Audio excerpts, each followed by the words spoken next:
Para sa mga nagtatanong ng ating recipe ng ating binangkal, ito sangkay, panoorin mo itong ating video.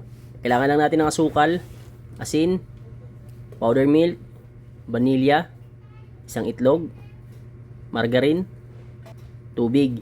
Next, tunawin muna natin yung asukal bago natin ilagay yung ating harina. At nilagay na natin yung ating harina na may kasamang baking powder. Bubuuhin lamang po natin. Puntahan nyo na lamang po sa ating comment section ang sukat ng mga ingredients. At kapag nabuo na natin yung ating masa, ganito lamang yung gagawin natin. Cut muna natin sa laki na gusto natin. So bali ganyan yung aking pamamaraan sa pag-cut or pagputol itong ating masa ng binangkal. 25 grams nga pala bawat isang putol. Kailangan natin ng linga. Basahin muna natin bago natin ilagay sa linga. Kagaya na nakikita mo sa video. Para dumikit yung ating linga. At ipapagulong mo yung ating binangkal na binasa dito sa ating linga para mabalot siya ng linga. Next, bilugin lamang natin. Dapat dito sa part ito is nag-iinit na tayo ng ating mantika dahil diretso salang na po ito pagkatapos natin malagyan ng linga. Bago natin isalang, kailangan po ay mainit yung ating mantika kagaya na nakikita mo sa video. Ayan, naghulog tayo ng isa. At para masigurado lamang natin na mainit na.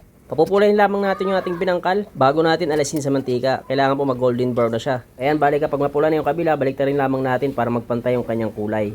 At ito na yung ating finished product ng ating binangkal. Ganyan lang kasimple mga sangkay. Huwag kalimutan mag-like at share ang ating video at paki-follow rin po ng aking page. Thank you for watching!